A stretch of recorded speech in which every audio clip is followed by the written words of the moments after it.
This video is sponsored by BlueStacks, a free Android emulator that you can use to play mobile games such as Azur Lane on your PC instead. After I found that my phone turns into the literal sun when playing gacha games, I found that I could instead play mobile games on my computer through BlueStacks. In addition to not having to worry about my phone overheating, there's also a lot of display and graphics settings that you can go and change to better fit your computer's needs. There's also built-in controls for mobile games as well. If you're interested in using the emulator that I use to record my own videos, I have an affiliate link with BlueStacks to download it for free that you can find in the description below. See you in the video! I really do wonder if this is going to get me demonetized. Anyway, welcome back to another video. I'm Ander, and today we're going to be going over the brand new event, Daedalian Hymn. This event comes with a lot of new Sardinia Empire ships, and I'll go over every single little change that's coming along with that during this update. So without further ado, let's get started. Now for a quick advanced commander-to-commander tip, if you have the Vittorio Veneto Live 2D skin, personally I really hate how her chat box literally covers her entire skin, so in order to remedy this, we can click this eye right here, and move her up like right here, click save, and everything is good with the world now. Now moving on to the skins, we have a bunch of new skins for our old Italian ships and our new Italian ships. First up, we have Pola's Live 2D, which is equally as lewd as her sister Zara's Live 2D. We also have Vittorio Veneto's Live 2D, as you saw. We have Duca Degli Abruzzi's skin, Aquila skin, which is my favorite. Kaga and Hood also got a skin, for some reason. Torricelli, along with the other event ships as well. And also Oite got a skin too. Along with this update comes a brand new dorm set as well, called the St. Manju Chapel. A noticeable feature is that you have a billion of these pews to choose from that you can fit all of your ship girls on. And also there's a bath. I guess you can baptize your ships now. That's pretty nice. And there's also this thing up here. I have no idea what this is, but whatever. Next up, we have a new lolly in town, and with that comes a brand new point accumulation event. This time around we have Amagi-chan, a very cute ship with a very fluffy tail. During this event, you will receive Amagi-chan for free in your dock, but to actually keep her as a ship when the event ends, you will need to accumulate a certain amount of trust points. You can get these trust points by, first of all, going over to your event, the Young Tactician's Learning Log, and you can get these points by simply completing boss battles, and if Amagi-chan is in the boss suite when you defeat the boss, you'll receive double the event points on that stage. Once you get to 1000 points, you will get yourself your very own Amagi-chan. Personally, I've been grinding out the event, so I'm already at 2000 points, so go on out there and get your own fluffy-tailed Amagi-chan. Next up, for the actual accumulation reward event, as with every event, as you accumulate event points, you'll receive some rewards. If you go and click on the event tab and the second Daedalian Hymn tab, you can find your accumulation point reward tab right here, and this time, the reward at 10,000 points is your very own event ship, being Torricelli. So make sure you go and grab her before the event ends, and of course you can get multiple copies of her as long as you keep reaching these point milestones, so have fun with that. With this new event also comes a new portrait frame. For those that didn't know, you can obtain this portrait frame by max level breaking all of the new event ships or completing the missions found over here. Once you accumulate enough of these portrait frame points right here, you can head on over to the event tab right here, and then redeem your very own portrait frame, which you can go and equip by clicking on your top left corner, going to style, and then equipping these portrait frames right here to go and flex. Onto the event shop guide now. For the event shop, if you aren't farming B3 or D3 and haven't gotten her from the gacha yet, make sure to go and pick up at least one copy of Duca Degli Abruzzi, or else you won't be able to obtain her for a very long time. On that note, you should also go and get the 11152 from the shop as well, which is an AP light cruiser main gun that is quite good. It's actually a pretty solid competitor against the top AP option for light cruisers, being this gun right here. So if we do a little comparison real quick, it has a slightly slower fire rate, but higher base damage, and also the armor modifiers are slightly different, with the prototype 11152 dealing better damage against light armor, while the new one does better damage against medium armor. For the other items found in the event shop, it's the same as normal. Be sure to go and pick up the normal and rainbow PR blueprints right here, as they are super good and they save a ton of time in your PR grind. And you can never have too many purple general parts right here, so might as well buy those too. And if you're ever running low on gold and oil, you can buy those, and gold cat boxes are pretty good as well. To farm Daedalian Hymn, as always I would first recommend finishing up D3 to go and unlock the SP stage that you can complete every single day for 800 event currency, the chance to go and get Duca, Degli, Abruzzi, and finally the gold event gun blueprints are also dropped here as well. After this, the best places to farm would either be B3 or D3 to go and get once again the event SR Duca, Degli, Abruzzi, and if you're farming D3 you can also get the gold event gun blueprints from here as well. Some other good stages to note are D2 for that really nice golden Barracuda design blueprints, which is a pretty good torpedo bomber, and D1 is also a pretty good stage because you can get the gold Sea Fang, which is a pretty good fighter, Formidable's Fairy Albacore if you ever forgot to go and get that, and the purple aviation oil tank is pretty good too. You can also go and get Saratoga and Lexington, so this is overall a fantastic stage to farm.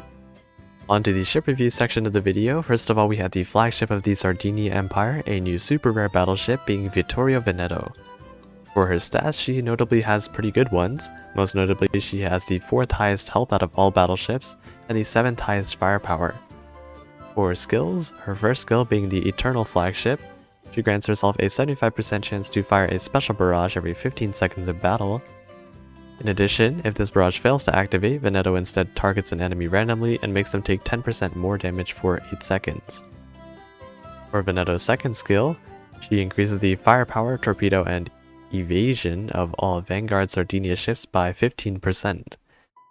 Additionally, she also increases the firepower, aviation, and accuracy of all backline Sardinia ships by 12%, and on top of all this, for every Sardinia ship in the same fleet as Veneto for a max of 2 stacks, Veneto decreases the loading time of the first salvo of herself by 40% per ship. This means that her first loading time can be lowered by a max of 80%, which is massive. Finally, we have Banner of Splendor, which states that if there is at least one other Sardinia ship or if Vittorio has an AP main gun equipped, she then grants herself a nice 12% firepower boost. Additionally, for the first 3 sorties in battle, she takes 20% less damage from torpedoes. Overall, Vittorio Veneto is an extremely strong ship with good stats and great skills, and is definitely a worthy addition to the Sardinia Empire. Next up, we have a new super rare carrier being Aquila. Personally, she's my favorite ship in the event both visually and gameplay wise, and I'm also leveling her up currently, so expect a video on her soon once I finish all that up. For most of Aquila's stats, she is pretty average. However, one interesting thing is that she actually has the highest anti-air out of all carriers. Moving on to Aquila's skills, this is where she starts becoming pretty good. For Aquila's red skill, she gets a pretty standard 75% chance to launch an extra airstrike whenever she launches an airstrike. And for Aquila's yellow skill, this is where it starts getting interesting.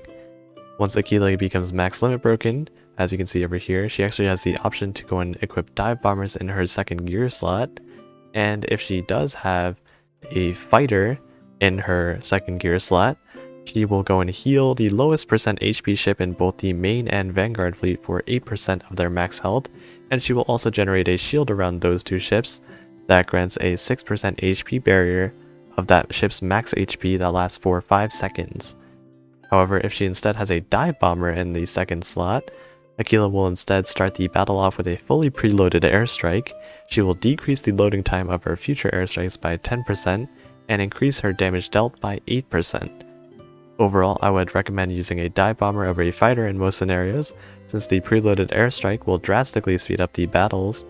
And finally, for Aquila's blue skill, she will simply decrease all damage that she receives by 12%, and also, for every 3 aircraft shot down by Aquila, she will then increase the entire fleet's anti-air by 5% for a max of 3 stacks.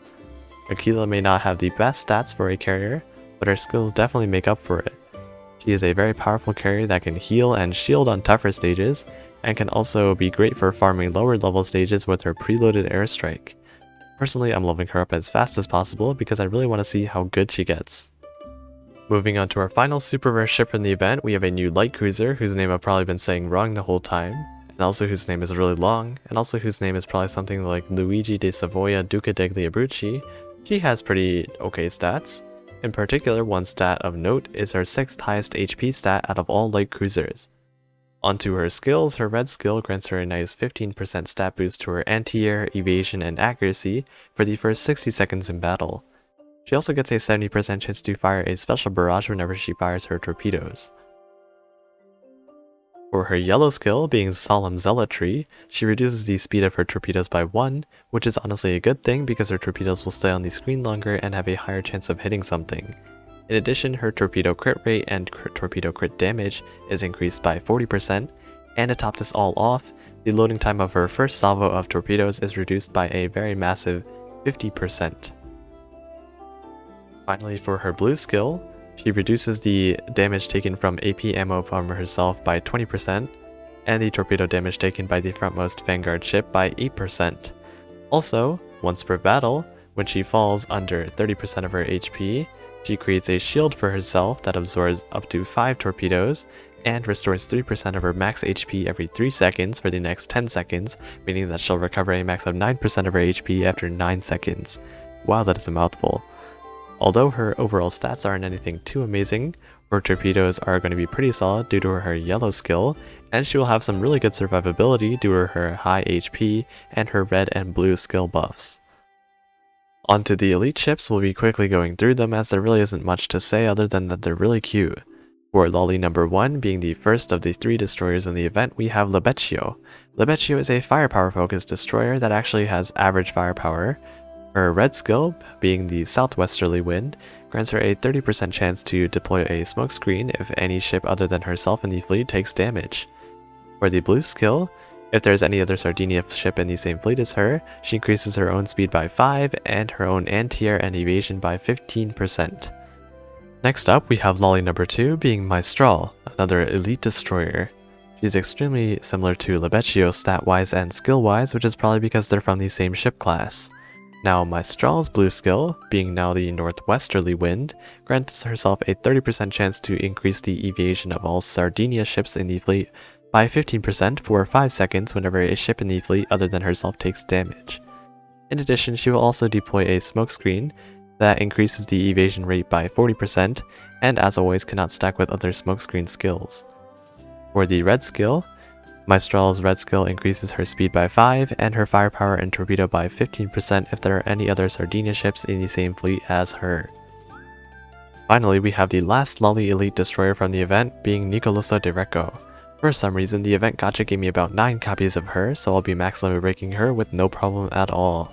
She also has a really good voice actor, being Koga Aoi, who most notably is the role of Paimon and the voice actor of Kaguya Shinomiya from Kaguya-sama.